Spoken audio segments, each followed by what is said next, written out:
السلام عليكم سودو أصحابتا وبعشوكو بعسيس ما waxaan la jeclaystay inaan soo gudbiyo film magacaabo Love Death and Robotics daawasho wacan iskana taxadara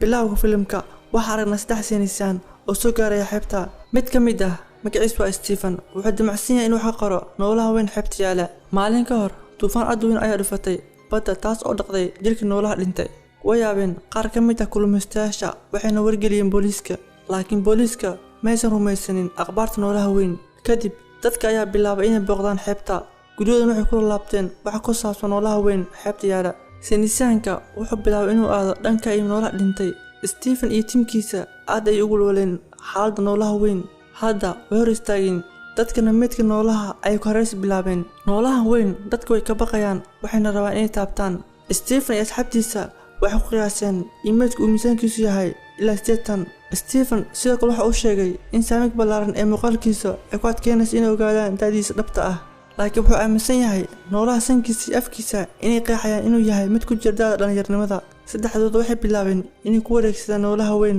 ayagoo eegaya Stephen wuxuu arkay biyo fadhiya gacanta meedka kuna nool malaay aad u yaryar Stephen marna ma awoodo inuu ogaado cabirka saxda ee noolaha sidoo kale xaqiiqda fudud ee ah inuu jiro ayaa asiga aad u yaabisay wuxuuna isbabar dhigay jiritaanka noolaha weyn iyo dadka badnaa xeebta ku sugnaa waxa uuna ku soo gunaanooday inay yihiin kuwa aan dhammaystirnayn Stephen noolaha ayuu hubsaday in la taaban karo mid ka mid ah asxaabtiisa ayaa fuulay noolaha korkiisa wuxuuna dadkii ku wargeliyay inuu yahay mid la taaban karo ee u soo dhawaan karaan dadka waxay bilaabeen inay aadaan dhanka meedka ayay ku raaxaysanayaan dushiisa qaar ka mid ah dadka ayaa ka faalooday meedka inuu yahay caag carruurtana waxay bilaabeen inay ku ciyaaraan xabadka meedka laakiin Stephen si kasta ay ahaato ma uusan taaban mana fuulin wuxuuna ka daawanayay meel fog waqti waxa uu socdaba dadka way ka daaleen ku dhoolida noolaha weyn dushiisa qof walbana wuxuu ku laabtay hoygiisa Stephen 3 maalin kadib waxa uu soo boqday xeebta maxayl aad ayuu ugu xiisay noolaha weyn taliska jira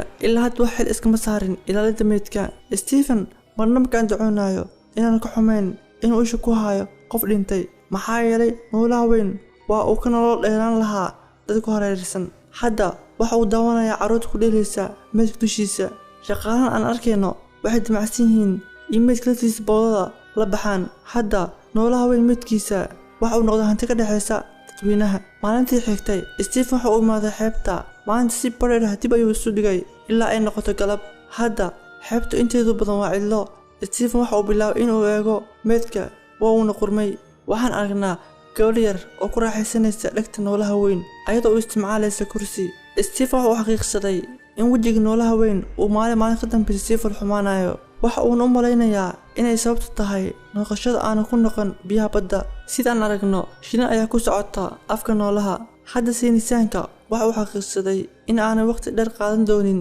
ilaa uu si buuxda u qudmo ugu dambeyn Stephen ayaa helay dhiirigelin uu cagta ku saaro meedka noolaha weyn xabadka noolaha wuxuu ku arkay carro ay ku sameeyeen dad qalaad gacanta meedkana inta ugu badan way qurantay inta ka soo hartana dadka ayaa damacsan inay qaataan ishiisana waxay noqotay mid careysan waxaana ku daharsan macaad hadda isha noolaha waxay u muuqataa moolbadeed Stephen wuxuu iska dhex arkay indhaha noolaha isagoo dhahaya in dhibaatada noolaha ay tahay mid yar marka loo eego go'doominta soo food saartay markii xigtay uu soo boqday noolaha weyn labadiisa gacmood iyo mid ka mid ah lugtiisa way qurmeen waana la jartay Stephen waxa uu bilaabay inuu eego meedka noolaha weyn wuxuuna arkay dhalinyaro burburinaya kuna buufinaya jirkiisa aflagaado rinji ah subaxii xigay Stephen sida caado u ahayd waxa uu yimid xeebta maanta waxa uu ka naxay madaxa meedka noolaha oo la jartay shimbirahana waxay cunayeen hilibkiisa halka Stephen uu ka daawanayo meel fog madax la'aanta meedka noolaha weyn wuxuu u muuqdaa mid aan bini'aadam u ekeyn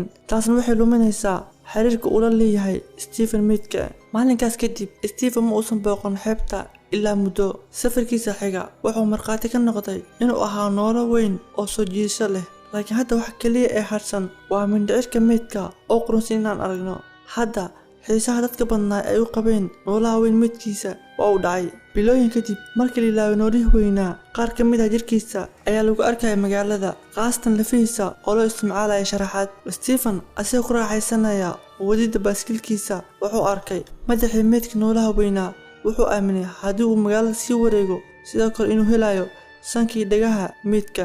saynisahanka wuxuu noo sheegayaa dadkii xasuusta noolihii weynaa inay hadda arki karaan kaliya raadka lafihiisa, laakiin asiga noolihii weynaa agtiisa uu ku nool yahay. mar walban wuxuu arkaa asigoo mar uun istaagaya. Stephen wuxuu naftiisa weydiiyey macnaha bini'aadamnimada, waxaana u soo baxday inay luntay bini'aadamnimadii. inta la goosan madaxii noolihii weynaa wuxuu aaminsan in dadka asi camal yihiin nasiib xumo mayna noqon. si walba ahaatee qofna fikirka ma haysto waxa ku saabsan noolaha weyn,